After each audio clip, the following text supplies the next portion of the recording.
December 1984, Cumru Township, Pennsylvania. The body of a strangled woman is dumped in a ravine. For 20 years, the case of Jane Doe lies dormant until a cop and a psychic join forces.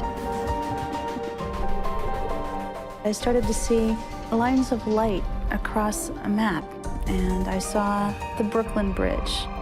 Can a psychic's map locate a killer and solve a 20-year-old murder?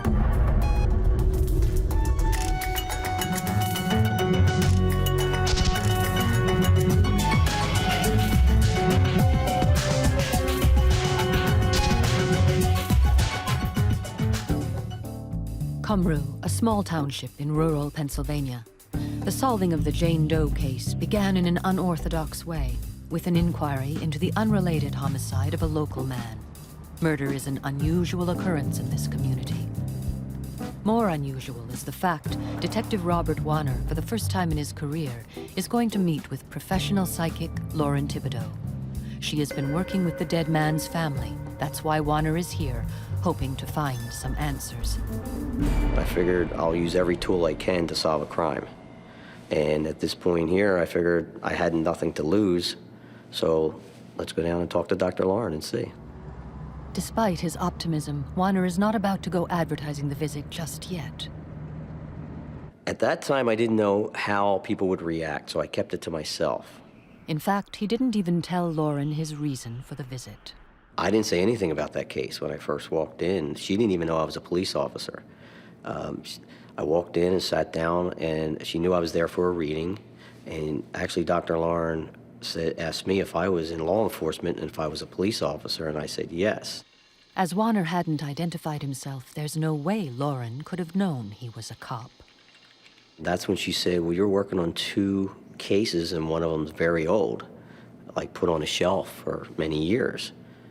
And I was only working on 1 at the time, so I first said, no, I only have 1 case. I said, no, there's 2 cold cases here, 2. And he said something like, well, I only have this one, but keep talking. So I did. This lady's crazy. I'm here for 1 I can't solve. But yes, at first it was like, no way, but when you hear something like that, it's always on your mind now for the rest of the reading. You're picking your brain trying to figure out, what is she talking about? What is she talking about? And then I remembered this other case that we had that I wasn't even working on. And I told her I wasn't working on that, but she said that that's going to be being worked on. She actually saw that one being solved. So at that point there, I was excited. The second case that Lauren referred to was an unsolved homicide dating back to 1984. That year, as residents of the small community of Cumru Township prepared for the holidays, a body was dumped on the outskirts of town. Discovered 2 days before Christmas, the victim had been strangled and meticulously bound with rope. She was wrapped in a green army-style blanket and wrapped again in a paint-splattered drop cloth. An autopsy revealed that the woman was about 30 years old and had a history of abusing drugs. Forensic investigation, which was still in its infancy, revealed no clues to the killer's identity. With no means of identification, the victim was referred to as Jane Doe, a standard police procedure in the U.S. She was buried in a local cemetery. At the time Jane Doe was murdered, Lauren was a young woman at college living in a different state. Warner was blown away by the fact that Lauren had any inclination about the case. She's talking about the 2 cases that we have, which floored me. For her to even say that, how does she know that we have 2 cases? And one's been sitting on a shelf for 15 or 20 years. And that's when I contacted her the following day. It was in that phone conversation that I started seeing green little lights traveling across Route 78. It was as if I was looking at a map of New Jersey, New York, and eastern Pennsylvania. And as it moved across, I looked upward, sort of upward toward the Brooklyn Bridge. And I could feel, you know, and even smell the energy of the city, and that we were dealing with, you know, New York. Lauren was not only able to give a sense of place, she was also able to give some clue as to the killer's occupation. And I remember asking Detective Rob if one of the people that they thought it might have been could have been a truck driver, because I was shown that this was somebody who would have, I kept seeing the side of a cab of a truck.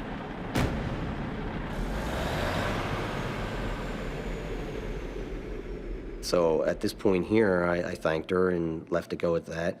I still did not have the case. A few months later, my sergeant had pulled the case out and put it over on my desk and told me, you know, since you're going to be here a while, you might as well start working on this and see what you can do with it. 2 months after Lauren predicted it, Warner was assigned the Jane Doe case. The other case, the murder he went to see Lauren about in the first place, remained unsolved. But for now, Warner focused on the unidentified woman's case. Lauren had also envisioned a truck driver, and sure enough, one of the prime suspects in the original investigation was indeed a truck driver. Back in '84, there was a truck driver that was going around picking up young ladies with reddish-brown hair, strangling them, and dumping them out of his truck. After they were able to capture the truck driver, he admitted to all the ones that he did. He said he was not in Pennsylvania. There was no way of proving he was in Pennsylvania, so we knew it wasn't him. The actual ligatures were tied differently. At that time, there was no connection. Did Lauren get it wrong? Was her vision of the truck driver the man who had already been cleared in the case? Or was she right? Was the woman's murderer simply a different truck driver? And the big question, where was the killer right now? Cold cases are notoriously problematic. Memories fade, evidence becomes contaminated, witnesses die.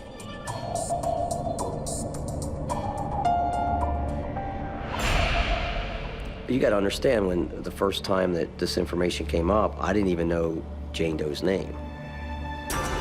Without the victim's name, there was virtually no chance of ever nailing the killer. But there was one positive to working a 20-year-old crime. Forensics technology had come a long way in the last decade. When Detective Robert Warner started investigating a local murder in Cumru Township, Pennsylvania, he never expected to be hurled back 20 years to an unsolved homicide.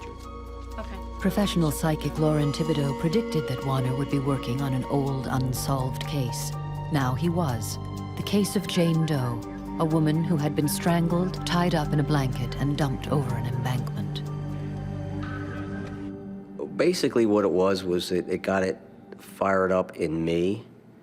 And I think my sergeant, when I came back and told him after the reading I had the first time with Lauren about the two cases and so forth, I think it kind of all just went together. Lauren's vision of the Brooklyn Bridge clearly indicated a New York connection to the case. There was also the map highlighting Route 78, and she sensed that the murderer was a truck driver. As to how psychics see visions, they're all different. Many people see it visually, others perceive it in a telepathic, auditory way. Others get a real gut sense, they literally have a gut clench. Many people have what I call sort of a field feeling, like from the skin out. They have, the tingles or something. So there are at least 4 different ways people perceive it.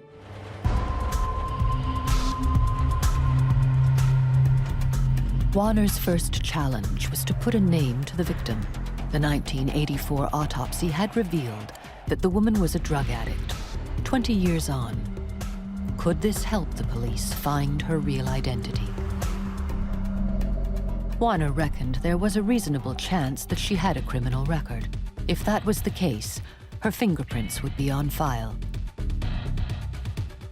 AFIS is the national database of all criminal fingerprints. It didn't exist when the woman was murdered in 1984. Warner submitted her fingerprints, and sure enough, she had been arrested on a minor drug offense.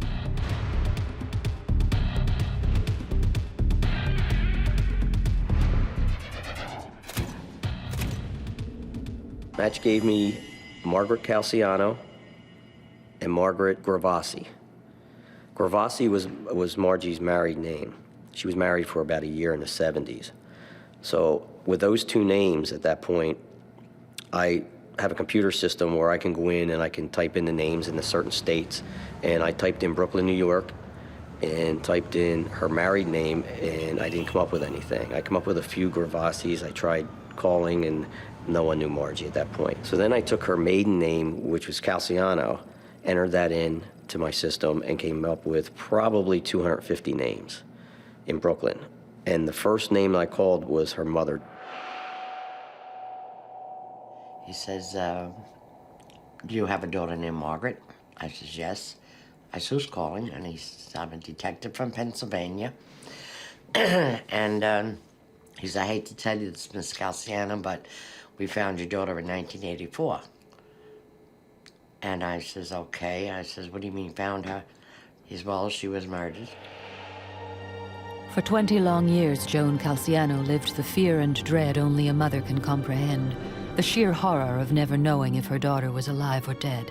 Now, finally, the wait was over. It was a relief because at least I knew, I knew in my heart she wasn't alive, but I didn't know where she was. And a lot of things go through a mother's mind, and I just thank God she was cut up and never been found, or buried and never been found, and, just so many things went through my mind. But I miss her, She was such a beautiful girl. She could have had anything in life.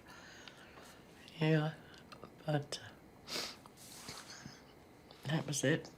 Here's a woman who lost her daughter 20 years ago, and she said the last time she saw her was December 19th, 1984, and she got into an argument with her, slapped her on the face, and she ran out the door, and that was the last she saw her.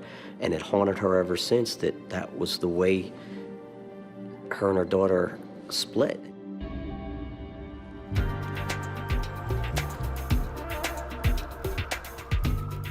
The next day, Warner and his partner drove to Mrs. Calciano's apartment in Brooklyn. She welcomed us in, and there were friends and family members there, and we sat around the kitchen table, and we showed her photos just to make sure that she could ID and say that, yes, that's my daughter. Showed her photos from the autopsy. And we had to ID it, and it was her. And it was hard, to identify her. And then we got down to brass tacks, and we asked them who was involved in this. He asked me if I had any idea who killed her, and I said yes. And I gave him the guy's name. With this information, could Warner find the killer? For almost 20 years, the file on an unidentified female murder victim lay dormant. The Cumru Township Police Department had reached a dead end until Detective Robert Warner met with professional psychic Lauren Thibodeau. Spurred on by Lauren's visions, and with some good old-fashioned police work, Warner was able to identify the woman as Margie Calciano. Margie's family were able to identify who they thought was her killer. All of them said without a doubt, Peter, and they gave us the last name of Iosa. Peter was last seen with her. He was, from what the family at that time had told us, he was fatally attracted to her. He would get upset if she was with someone else. He was quite older than her. He was 20 years her senior. He was obsessed with my daughter, and I knew that he had killed her because he disappeared the same day she did, and that was December 19th. He supposedly was a very hothead. He would snap, and he slapped her around before. She was doing coke, and he was giving her money to buy it. And when she needed money, he gave it to her. And he swore nobody would ever have her, and he made sure of that. Yeah. So we kind of had a good feeling that he was a good suspect. When we left, we just didn't know how to find him. We returned back to our station the following day, and I started working on it, and I couldn't find the last name of Peter Iosa anywhere in New York. I couldn't find it anywhere in the United States. According to the Census Bureau, there are 555,864 Peters living in the United States. All Warner has to do is find the right one. And all he has to go on are Lauren's visions. A truck, the map with the beam of light, and the Brooklyn Bridge. Warner calls Lauren. I remember talking to him by telephone not long after about this situation and getting that very visual movie feeling. As he was describing things that he knew about this case, I began to see imagery of a truck driver. Not a big guy, this one. I didn't get a sense of big hulking. You know, on the slender side, definitely a smoker. And I remember seeing the white door of a truck opening, and as if I was looking over the shoulder of the driver stepping out. A thickly quilted sort of plaid, like a thick flannel shirt that you might wear instead of a coat in wintertime. Definitely felt like winter to me. It was very clear that we were at a crisp, cool, almost like could smell lake water near it. And we were at a truck stop somewhere near water. And I guess in this case it would have been the Great Lakes. That region would be on the way. It's almost like a psychic profile of him. I do feel he's a repeat killer. Certainly a lot of sexual violence, you know, rape, assault, that sort of thing. The revelation that this might be the work of a serial killer, as opposed to a one-off crime of passion, upped the ante for Warner. He was now in a race against time. We have to get him. We need to get him off the street. If he's killed once and he's going to do it again, and how many has he done in between? It's like any law enforcement officer, anyone actually, that, you know, you want to get this guy off the road, off the streets. He's a danger. There's not a female around that's safe as long as he's out there. In an attempt to get Pete's last name, Warner phoned Joe Drezick, an ex-boyfriend of Margie. And he said that he didn't know the name, but he knew that Pete had filed a complaint against him one time, and that the police may have it on record if they'll find it from way back then.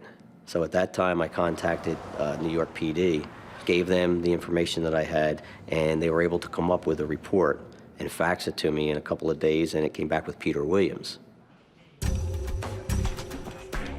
Warner used Williams' social security number to track the fugitive. He discovered Williams was drawing welfare checks in Milwaukee, and he had been a truck driver, just as Lauren had predicted. One of his main routes had been Brooklyn to Wisconsin, which would have taken him past the Great Lakes. Once again, Lauren's visions proved to be uncannily accurate. With Lauren's help, Warner has gotten this far. He has a name, Peter Williams, and a face. But has he got the hard evidence needed to convict the man he believes murdered Margie Calciano? At any given time, there's well over 20,000 women missing in the U.S. Margie Calciano was just another statistic. And for 20 years, she didn't even have a name. Were it not for the collaboration of Detective Robert Warner and professional psychic Lauren Thibodeau, the chances are Margie would have faded into history as an unidentified victim. The combination of psychic intervention and solid conventional police work produced a prime suspect, Peter Williams.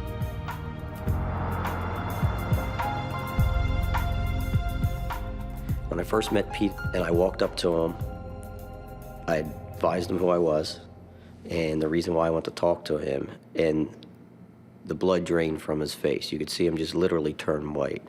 He was just pale, and it became quite nervous. He said the last time he saw Margaret, took her to a methadone clinic, and she got out of the car, and that was the last he saw her. And he said he washed his hands of her. And those words, when he said I washed my hands of her, made the hair on the back of my neck stand up. he said he didn't deny being intimate with her, but what he did deny was killing her. Warner needed more than suspicion to nail Williams. He needed hard evidence, and he had it. When he took on the case, all the evidence was resubmitted back to the lab. Improved forensics technology revealed a single hair embedded in the army blanket used to wrap Margie. To prove it belonged to Williams, he needed to get a DNA sample. He felt like he had that licked because he wasn't denying having sex with her. What he was denying was killing her. So he was willing to give us the DNA samples. He didn't know we had the hair at that point. And after the fact, prior to leaving, I basically had told him flat out that we felt he's the one that did this. We knew that he probably wouldn't stay in Milwaukee long, and he didn't. He left a few weeks after we were there. The DNA analysis proved positive. The single hair embedded in the blanket that encased Margie Calciano matched the DNA sample taken from Williams. When we arrested him in Tucson, he looked at it. He didn't say a whole lot. He didn't say he wasn't guilty at that point. What he said was he read the probable cause and saw the hair. And I think that's what floored him. I think he realized that he had it at that point. The DNA profile of the hair recovered from the green blanket matched the DNA profile of Peter Williams. Based on your affiant's investigation, information that your affiant has received and the DNA profile results which were received from mitotyping technologies matching the recovered hair from the green blanket wrapped around the victim and the DNA profile of Peter Williams, I am requesting an arrest warrant be issued for the suspect, Peter Williams. You do what you gotta do. Huh? Couple of mistakes. Well, I'm saying a couple of mistakes. Peter Williams was charged with first-degree murder and taken back to Pennsylvania. A month before he was due to face trial, Williams died of cancer. Once again, he had cheated the scales of justice. I wish we could have gone to trial because I would have rather him been found guilty by a jury.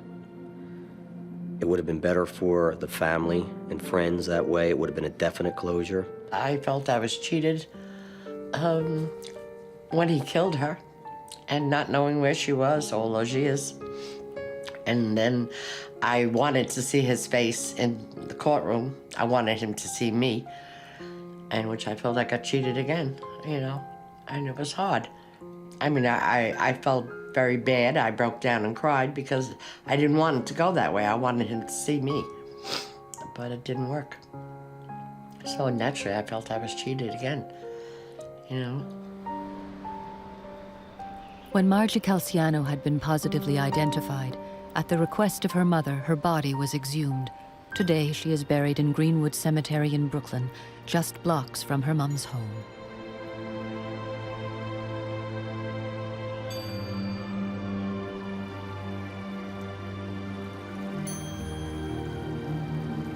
And it was funny because when we were up in Brooklyn, we're sitting, and I'm looking at the Brooklyn Bridge, and that's when it dawned on me, and I started thinking about all the things that Dr. Lauren told me that fit. Even though prior to that, it didn't sink in and I wasn't using it. But after I sat there and thought about it, I thought, okay, the Brooklyn Bridge, I just went down the line and all the pieces started fitting in. I think where people get stuck is that it's psychic and it must be somehow bigger or more magical than something else, and it's not. It's just a different way of getting information.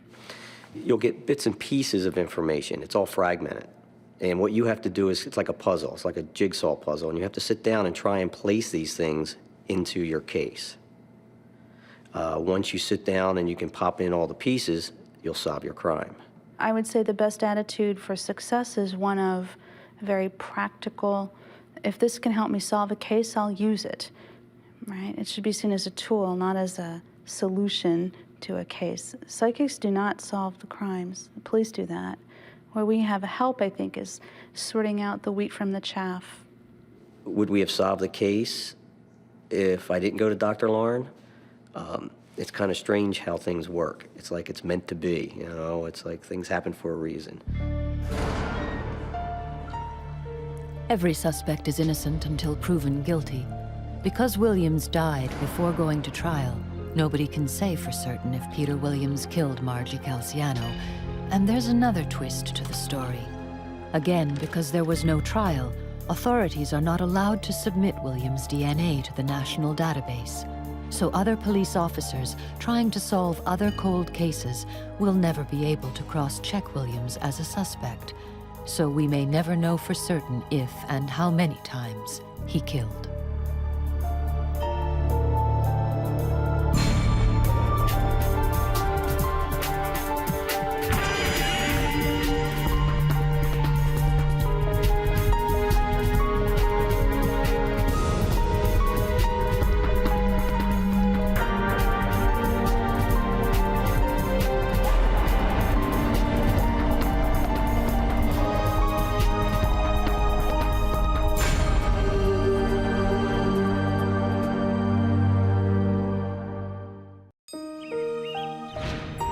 School's out, and 14-year-old Rachel Domas is running late. She misses her bus and starts the 3-mile walk home. She never makes it. Although there's no evidence of foul play, the pressure is on Detective Gary Miko to find the girl quickly. Didn't have a crime. We didn't have a victim. We didn't have evidence of anything. But psychic Nancy Weber claims to see a crime unfolding.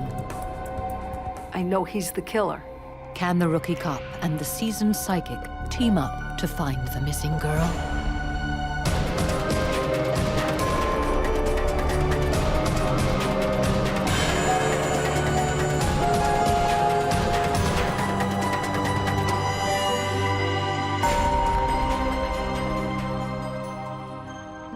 Long Valley, New Jersey, the sort of place where no one locks their doors, a safe place to raise a family. So when 14-year-old Rachel Domas misses her school bus and doesn't return home, police don't immediately fear the worst. Her parents have called the police to report her missing, but the most likely explanation, Rachel is just out with her friends and has forgotten to check in with her parents. Phone rings, and it was the vice principal of the high school, who I had a rapport with, who I knew quite well, asked me what we were doing about the missing girl. I believe 2 or 3 of her girlfriends were in his office at the time and were encouraging him to give us a call to try and find out what happened, because they knew her and she wasn't that type of a girl. The call from the principal disturbs Miko. He goes straight to Rachel's home to meet with her parents. You had the immediate sense that something was wrong. The parents know their children well, and they're telling you something's wrong, then something's wrong. I remember seeing a photo of her on a wall. I recognized the face. The previous year, she was in grade school, and she walked to school, and we had a school post where we crossed kids in the morning and then crossed them again in the afternoon. So there's a definite human factor that comes into play, and also just knowing her personality as little as I did, I couldn't imagine her as a person who would run away from home. Walked into her bedroom, looked for any kind of luggage missing, clothing missing, a note, any sign of her running away. And everything was intact. The only thing missing were the clothes that she wore to school that day and her books. Across town, psychic Nancy Weber's phone rings. It's a friend of the missing girl's family, and the woman is frantic. Oh my God. This girl, Rachel, who lives down the block from us, hasn't come home from school. She's missing. I'm listening to this voice. And as I listen to the voice, images start flashing before me. I hear the scuffling, and I know it's leaves, and I know the smell of it is woods. I hear his voice. I see his eye wandering. I don't see his whole face. The smell of him, it's a smell of autos and gasoline, and everything moves very quickly, like rushing torrents of film, and that's why I have to go back over it and slow it down. Nancy envisions a young woman, but she's not sure if it's the missing teenager. And what can I do to confirm the image I have? Because I had an image of a girl. photo. So I said to her, listen, do you have a photo of her? I can get her yearbook. Okay, so I'll put the woman to work, and I'll be able to see if the photo matches what I see in my mind. Meanwhile, Detective Miko is totally unaware of Nancy's visions. All he knows is a girl has gone missing, and yet somebody, somewhere, must have seen her. What I needed to do is try and find someone that saw her. If she missed the bus and she was walking, let's try and track down some witnesses that saw this person, our missing person, walking from the high school, that few-mile walk to her home. And that was my goal. Rachel's route home would have taken her past a busy service station. Miko heads straight there. Most people aren't home during the week, during the day. So let's start with someone that you know is up and down the street on a pretty consistent basis. And what I came up with was the owner of the station and several employees telling me they saw a vehicle, a green Volvo, parked up a hill off of Fairview Avenue, just off the roadway into the woods just slightly. And it was there for several hours during the course of the day. They recognized the vehicle as belonging to a former employee of the gas station, Michael Manfredonia. And he actually walked into the station that day, claiming his car broke down and needed some help. Maybe he saw her, maybe he drove past her. Maybe he was a witness. That was my hope, that he saw her. I found out that he lived in Chester Township, the next town over. And I rang up the detective there to get a little background on Michael. And he called me back and said that he was arrested for, I believe, receiving stolen property. I asked for Michael's address and wanted to stop by and visit him. He supplied that information. I hung up the phone. I was getting ready to go, and the detective called back from Chester Township, telling me that Michael was in their headquarters at the moment, just walked in and was checking on the status of his community service. Miko is feeling lucky. He's got his first solid lead. He brings Manfredonia in for questioning. It's only been 3 hours since Miko was first assigned to the case. A gut instinct tells him that the man he's talking to might be somehow involved with the disappearance of Rachel Domas. He wrote an incredibly detailed statement, almost covering each minute that he was there. He tells me his vehicle breaks down. He's able to back it up a hill off the roadway, walk around for 2 or 3 hours, got back at his vehicle, started it, and drove home. How does that happen? How does that happen? And I asked if he had possibly saw this girl walking at any point in time, and he told me no, he didn't think so. I remember asking, are you sure with all that walking around that you did, you didn't see her anywhere? You didn't pass her? You didn't, when you were near your vehicle, when you were walking on Fairview Avenue? Because I understand she missed the bus and you didn't pass by her? And the answer was no. Miko calls in another detective for help, George Duker. I was in a meeting and he said, I need your help now. I need you right now. And he had some bad feelings about this missing person case and I came to headquarters, he briefed me, and ultimately I had those same bad feelings. 20 miles away, Nancy Weber is about to have her worst suspicions confirmed by the friend of Rachel's family who had originally contacted her. There's a knock on my door. The woman comes in. She has a yearbook in her hand. She opens to the photo of Rachel, and I look at it. I instantly know it's confirmed that the images I have, for me, match it. Nancy is certain the girl is dead. Now she needs to convince police she can help. Every cop knows the first 48 hours in a missing persons case are critical. Evidence is still fresh, people's recollection of events still intact. It's been less than 10 hours since 14-year-old Rachel Domas was last seen at her high school.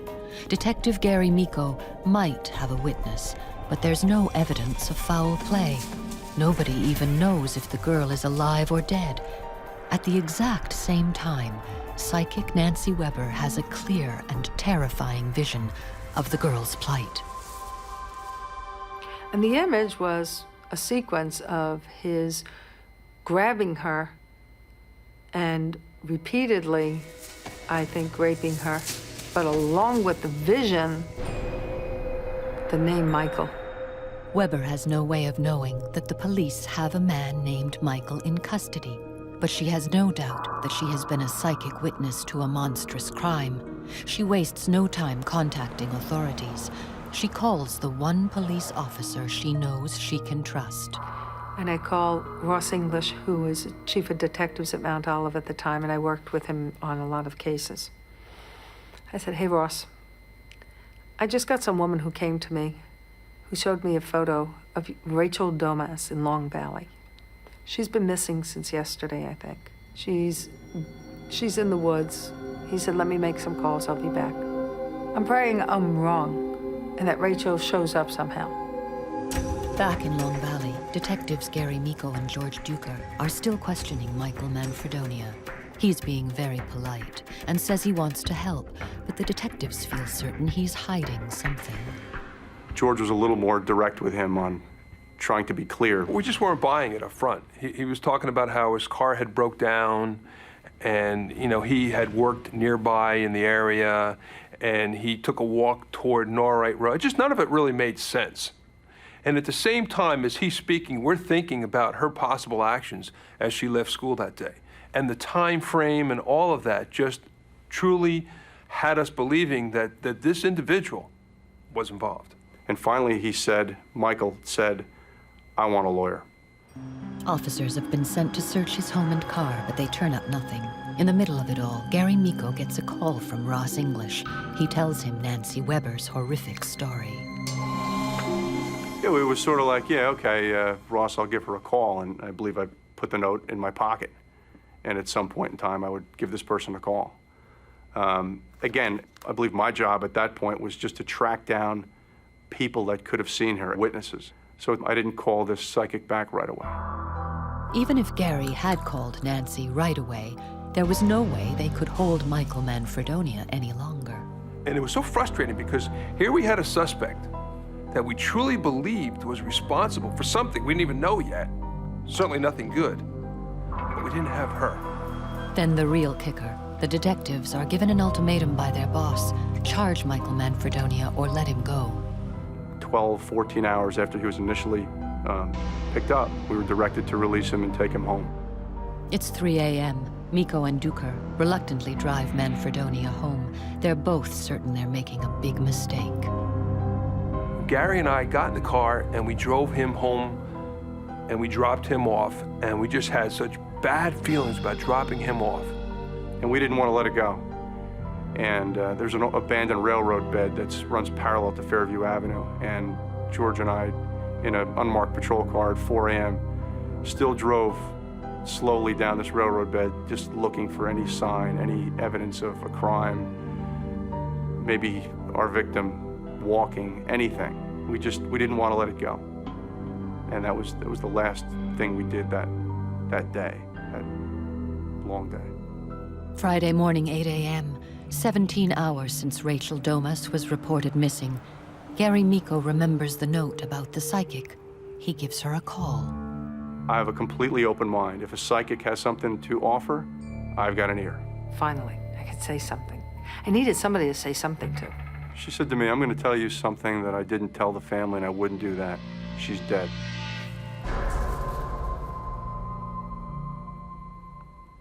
And a boy named Michael did it.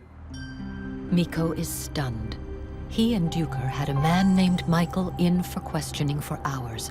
If Nancy is right, he had almost certainly released the girl's killer the night before and given him a ride home. How did she know that? How did she get that? No one knew that we had a Michael in custody. Gary appeared over the phone to be, I need this, I need more, give me more. And at the same time I heard this groan of, oh, we had him for hours here, we were questioning him. But so far the police haven't any evidence that there's been a crime, yet Nancy claims to have seen it take place. I am watching in-sequence event of someone, male, exploding all at once.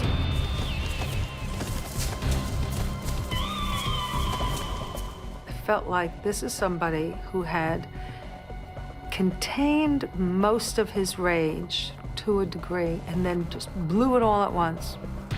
At the same time that Miko is talking to Weber, George Duker is leading a team scouring the area where Michael's car was last seen. I got a radio transmission from one of the search teams telling me that they just found her pocketbook in the woods. I immediately raced from where I was to where they were and had entered into the woods. I get out of my police car. I'm running now in the woods toward the search team. They call me back again. We just found one of her shoes. I'm thinking at this point, this is tremendous. She came home from school late. She, for whatever reason, was in the woods. She tripped, she fell, she broke her leg, she couldn't get up, she couldn't get help. And then I go to the crime scene, and they're all standing there in just disbelief, looking at how he had partially buried her body. What he had done to her, the trauma of that homicide, was just unbelievable. I was awoken by a phone call from one of our officers who was upset. They had found her body. They had found her buried, partially buried in a hole, like a big ditch, and partially covered. And I was on my way in. I dismissed everybody, and I sat with her body, her and I, for about an hour and a half, while we got forensic people on site, and we brought them in closer and closer. On the way, checking every rock, twig, stone, branch, anything we could that might be of evidential value. You arrive at the scene, and now what you're hoping you wouldn't have to see, you have to see. What you're hoping you wouldn't have to deal with, you have to deal with. With the incredible accuracy of Nancy's visions in his mind, Miko knew immediately what he had to do. Now you need to put a case together at this point in time. You need to find your suspect. Michael's your suspect. Michael's the only person so far that was put there. We knew we then had to find him again. So it was all there. It was all there. Gary, Miko, and George Duker rush to the Manfredonia home, but he is not there. His parents tell them that earlier in the day he had walked back into the heavily wooded mountainous area behind the home, but no one had seen him since. The detectives are devastated. 24 hours ago they had a criminal but no crime. Now they have a crime but no criminal. I don't know why he decided to just take a walk. There was no press involved in terms of her body being located. Once again, police assemble search teams, but this time they are looking for prime suspect Michael Manfredonia. We had dogs, tracking dogs involved, and we were unsuccessful that day, I believe it was Saturday, and didn't locate him at all on Saturday or any sign of him. Miko replays the conversation with Nancy Weber earlier that day. She'd said the killer smelled like oil and gasoline, and that fits. Manfredonia worked in a gas station. She knew his name was Michael, and long before police had the evidence, Nancy Weber knew that Rachel was dead. Could she also hold the key to where the killer was hiding out? And she had said to me, just bring me something that he touched, that he handled, some personal belonging. And, maybe that would help me, tell you where he is. I could not tell him where Michael was. I needed to make the contact with a person who had connections with Michael. And through that link, I can travel. Before Detective Miko could officially meet with Weber, he needed permission from the county prosecutor. We never used a psychic before on anything. So this would have been a first. And clearly with a major case, you needed to get approval from at least our prosecutor's office before any of that interaction could happen. Sometimes when I work with law enforcement, I know that I work far better with them than I work with some of the families, and that I get far more results when I work with law enforcement because they're in direct contact sometimes with the evidence, even if they didn't see the killer or know it. They've touched the evidence in some way. And the prosecutor wasn't getting a good feeling about this at all. He didn't like that type of attention drawn to the homicide case, thought that it would get too much media, too much hype. It wasn't the direction that he really wanted to go. Gary and I then talked privately, and Gary said, "What do you think?" And I just said, "Do what you got to do. How can it hurt? How can it hurt? She might have some information here that will absolutely, turn this thing around." And he went off to see Nancy. Gary Miko decides to defy the prosecutor and set up a meeting with Nancy. The discovery of Rachel Domas' body has turned the case of the missing girl into a full-scale homicide investigation. Prime suspect Michael Manfredonia has disappeared. Going against a direct order from the county prosecutor, Detective Gary Miko arranges a meeting with psychic Nancy Weber. He thinks she might hold the key to finding the murderer. But as he travels to meet her, doubts begin to creep in. Was there something that she knew about this crime? Was she involved? Yeah, who knows? I didn't know. I mean, again, because of those reasons as well, it was worth meeting with her to see what she had. And I'm driving there and I'm thinking, okay, so you're meeting somebody, you don't even know if it's Gary Miko. You've never met him before. You don't know if it's really a cop or some nut on the phone who called you. What are you doing? You're doing it anyhow, you know that. And so I have this nice discussion as I'm driving there, and I pull up alongside him, and I have a handbag. And I get in his car, and as I get in, I see the inside of the car is a cop car. He's real. And he immediately, "Can I see your handbag?" I'm thinking, okay, sure. What does he think I have, a gun? And I'm thinking maybe a weapon. Let's make sure I'm not being tape recorded. Let's just get all this out of the way. So, this person who might be a publicity seeker or some sort of a problem individual, I just want to make sure that, there's some safety zone here where I'm comfortable and she's comfortable. He hands me this wire, kind of noose-like wire. And I'm saying, it's Michael. This was his. He's used it. He wants to use it on him. He couldn't. Suicidal. It's on the other side of the mountain where he killed her. He's on the opposite side. And as I see it, and I can still picture them, there are two huge drums.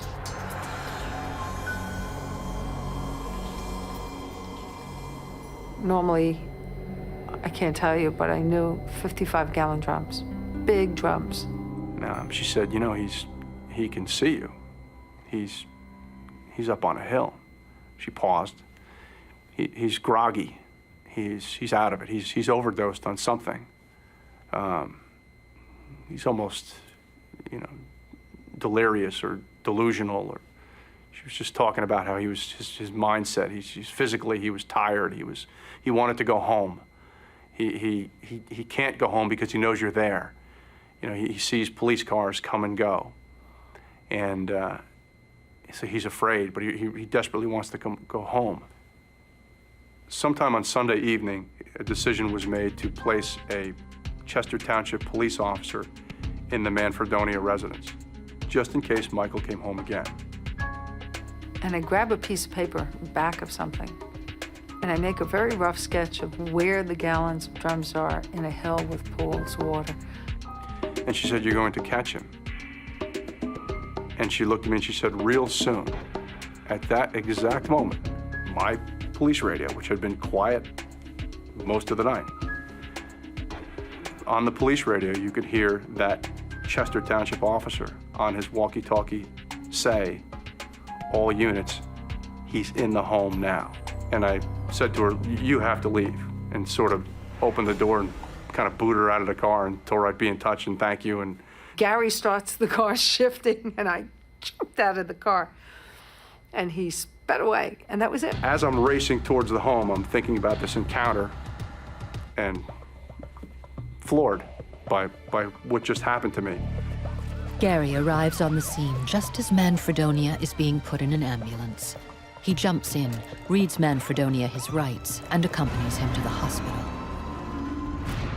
Once again, Nancy Weber's prediction proved to be uncannily accurate. 72 hours after Rachel Domas was first reported missing, Gary Miko and George Duker have brought her killer to justice. For 11 years, the 11 years that followed Rachel's death, I tried to deny emotionally what I felt about this case. Feelings of being vulnerable, feelings of being a father of daughters, feeling of, again, the same thoughts and questions I had when I sat with Rachel at her crime scene. How could this happen? How could this happen? And could we have prevented it at all? No, it's 20 years later, and it's still close under the surface. It's still there.